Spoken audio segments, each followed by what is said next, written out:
Well, Disney just announced its massive load of new attractions coming to the parks in the next coming years over at the D23 2026 Parks panel. This is where Disney reveals all of its new information about what's coming to parks like Walt Disney World and all of the other parks globally around the world. And this presentation felt like a huge breath of fresh air. We got updates on projects we already knew about, completely new attractions, names for upcoming rides, new concept art, and a much clearer picture of what the future of Disney parks is going to look like. We've already talked about a lot of these announcements in previous videos, and we still have plenty more coming, including deeper dives into some of the projects Disney didn't give us specific timelines for. So make sure you subscribe if you haven't already. But today I want to focus entirely on Tropical Americas, the massive transformation currently happening at Disney's Animal Kingdom, because we finally learned significantly more about the land, including attraction names, story details, ride vehicles, characters, and what Disney is actually trying to accomplish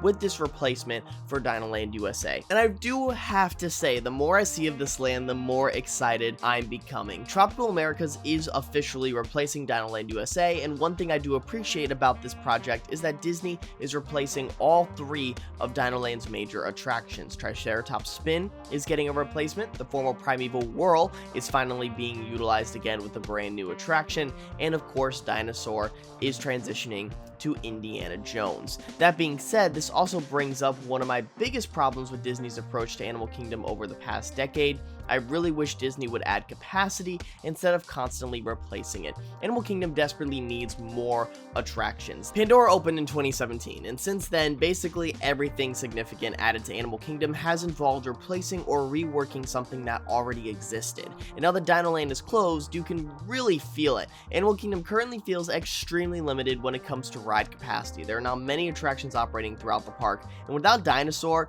it has become even easier to treat Animal Kingdom as a half-day destination.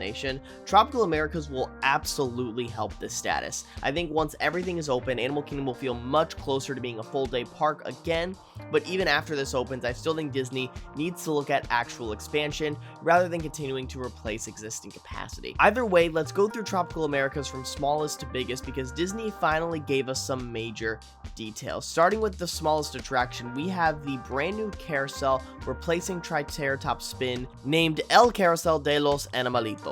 I actually really like this idea. Rather than creating another traditional horse carousel, Disney is theming the ride vehicles around something different. Animals from Disney animated movies. So you're going to have classic characters represented alongside newer characters. And I think that's a really smart concept. It's essentially the celebration of Disney's animated animals, which fits Animal Kingdom perfectly, while also giving the park another attraction that literally anybody can experience. It reminds me a little bit of the Jesse's Critter Carousel transition that happened a few years ago at California Adventure when Pixar Pier took over Paradise Pier, when they took a very basic attraction and gave it much more of a colorful identity. Obviously, that isn't going to be the reason people travel to Animal Kingdom, it's a carousel, but attractions like this are important. Animal Kingdom especially needs family rides. It needs attractions without massive height requirements. It needs rides grandparents, parents, and young children can experience together. And having another classic carousel outside of Magic Kingdom is honestly just nice. It's simple,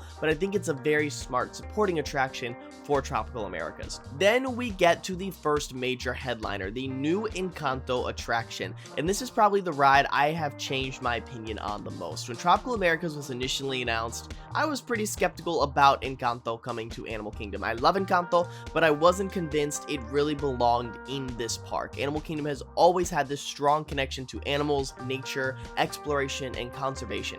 And putting an Encanto dark ride here initially felt like Disney was simply trying to insert another popular IP, but now we're getting a clearer picture of the attraction, and I think Disney has found a way to make it work. Instead of making this attraction entirely about Mirabel and a retelling of the Encanto story, the ride is placing a lot of emphasis on Antonio, whose magical gift allows him to communicate with animals. That immediately makes the Animal Kingdom connection much stronger.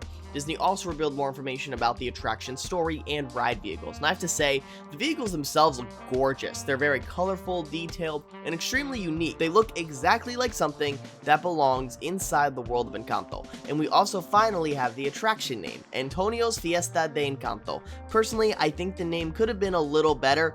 Fiesta de Encanto is very straightforward. I feel like there was an opportunity for something a little more creative. but that's me being extremely critical because everything else Disney has shown looks extremely promising. The Magical House is going to become one of the major visual icons of tropical Americas, and I think seeing Casa Madrigal inside Animal Kingdom is going to add an incredible amount of color and life to this area. The show building for this attraction is also massive. We've been watching construction progress, and you can really start to understand just how substantial this ride really is going to be. And Disney finally showed us some of the figures and audio animatronics that will be featured inside. That's probably the biggest thing that surprised me. One of my biggest fears was that this would become another extremely screen-heavy trackless dark ride. I don't mind attractions like Remy's Ratatouille Adventure or Mickey and Minnie's Runaway Railway, but I don't want Disney's future dark rides to become nothing but projection mapping on flat surfaces or 8K screens. Physical sets matter. Animatronics matter even more. That tangible environment is what separates a great theme park dark ride from something you can never replicate at home. Knowing that Disney is putting audio animatronics into this attraction gives me a lot more hope. I still expect plenty of projections and screens. That's almost guaranteed with a magical property like Encanto and really any modern Disney dark ride, but if Disney combines that technology with large physical environments and very impressive figures, I think this could be a phenomenal attraction. And it's also kind of funny that once this opens, Magic Kingdom will somehow become the only Disney World park without a trackless dark ride. Overall, this ride has completely changed my mind. I started out extremely skeptical. Now we get to the attraction I am most excited about, and that is Indiana Jones and the Myth of the Jade Serpent. I have always said that if Dinosaur had to go, replacing it with Indiana Jones is probably the best possible scenario, because Indiana Jones Adventure at Disneyland is one of my favorite dark rides ever created. Every time I ride it, I am blown away. The sets are enormous, the ride vehicles are way more aggressive than ours, the pacing is fantastic, and that enhanced motion vehicle system is one of the best ride systems Disney has ever developed. Dinosaur used essentially the same technology, but I've always preferred Indiana Jones Adventure, so finally getting Indiana Jones at Disney World is super exciting, and thankfully, Disney isn't simply cloning Disneyland's attraction. This is going to have a completely different story. Indiana Jones will be exploring an ancient Mayan temple centered around the legend of the Jade Serpent. Disney showed us more of the temple theming during D23, and it already looks fantastic. I am extremely interested to see how Imagineering transforms the existing dinosaur infrastructure, because when you really think about it, that is a ridiculous thematic conversion in that queue building. Dinosaur took place inside the Dino Institute. It was this modern, high-tech scientific facility filled with laboratories, technology, research equipment, and a time travel story. Now Disney has to turn all of that into an ancient Mayan temple ruin. The queue, pre-show loading area, and surrounding environments all have to make sense under this completely different theme. I'm very intrigued to see how they pull that off, but one advantage Disney has is that the actual ride system is already there. Those vehicles are already capable of doing what this ride requires, and if Disney keeps the existing layout, which seems like the most likely option, they can completely reprogram the motions to create an entirely new experience. You can make the exact same track feel surprisingly different simply by changing how violently the vehicle pitches, rolls, accelerates, and reacts to scenes. For those who don't know, Indiana Jones Adventure and Dinosaur are actually clones of each other when it comes to the ride layout. You would never guess that when you were riding it, so I'm very much hoping that Disney pulls the same tricks to do the exact same thing here. Disney also revealed that Harrison Ford will be involved as Indiana Jones, which I adore. I think having the actual actor represented within the attraction immediately gives the rides much more authenticity. The story itself revolves around this legendary Jade Serpent and the temple surrounding it. As we explore deeper into the ruins, things obviously don't go according to plan.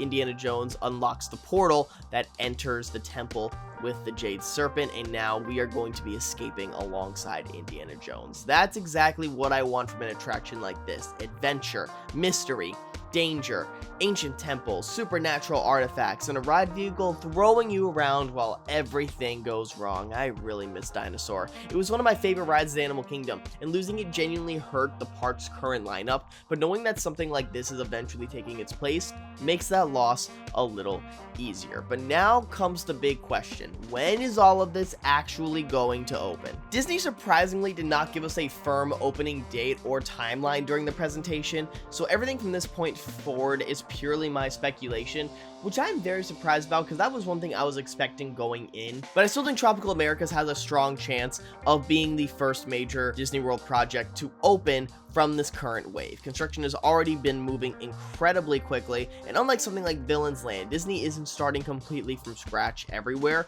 Large portions of Tropical Americas are utilizing existing park infrastructure. The Indiana Jones attraction already has an existing ride system and show building. The carousel is one of the easiest flat rides to build, and the land itself is replacing an established area with existing pathways and infrastructure. Encanto is the biggest true ground-up attraction of the project, and that is probably the element that dictates the whole timeline of Tropical Americas. Personally, I think a spring or summer 2027 opening window would make a lot of sense once Disney gets closer to completion. I would not be surprised if Tropical Americas begins opening in phases either. Maybe certain parts of the land opens while work continues elsewhere. We now know that this is going to be the Monstropolis strategy going forward. We also saw this with lands like Star Wars Galaxy's Edge. It all depends on how Disney schedules construction, but based purely on what we can currently see, this definitely feels like one of the projects Disney is moving very aggressively on, and Animal Kingdom desperately needs it. But my biggest remaining concern is still Encanto, not the characters, not whether Encanto belongs in Animal Kingdom anymore. That issue is solved. Disney has pretty much won me over on both of those points. My concern is the physical ride experience. I really hope it isn't dominated by screens. The show building looks substantial, but it obviously isn't something on the enormous scale of Rise of the Resistance. So I'm curious how Disney is distributing the space between physical scenes, projection environments, animatronics, and transitions. The confirmation that we're getting audio animatronics is a great sign. I just hope Disney really commits to creating environments that feel tangible, because Encanto gives Imagineering so many opportunities. The magical casita can literally transform around you, rooms can expand, walls can move, plants can grow, animals can appear everywhere. Gravity and scale can completely change depending on which Madrigal family member you're following. There is so much potential with this attraction. If Disney combines physical sets, animatronics, practical effects, and projection technology instead of relying entirely on screens, this could become one of the best family dark rides Disney has built in years. So overall, I am very excited about Tropical Americas, way more than I was when Disney originally announced it. The carousel is a simple but smart supporting attraction. Fiesta de Encanto looks significantly more ambitious than I initially expected, and Indiana Jones and the Myth of the Jade Serpent has potential to become one of the best dark rides Walt Disney World has ever had. My biggest complaint remains that Animal Kingdom still needs actual expansions. Tropical Americas replaces capacity rather than dramatically increasing it, and I hope once Disney finishes this project, they finally start looking at additional areas where new rides can be built without sacrificing existing attractions, because Animal Kingdom deserves it. The park is beautiful, it has some incredible attractions, and it has some of the best themed environments Disney has ever created, but it just needs way more to do, and Tropical Americas is hopefully the beginning of bringing Animal Kingdom back toward becoming a legitimate full-day destination. But let me know what you think down in the comments. Are you excited about Tropical Americas? Which attraction are you most looking forward to? Are you still upset about losing Dinosaur, or has Indiana Jones completely won you over? And what do you think of the new Encanto attraction now that Disney has revealed more details? Well, make sure you subscribe, because we're going to continue breaking down everything Disney revealed at D23. And with that, this is Hunter from Theme Park Hunting, and I will see you all later.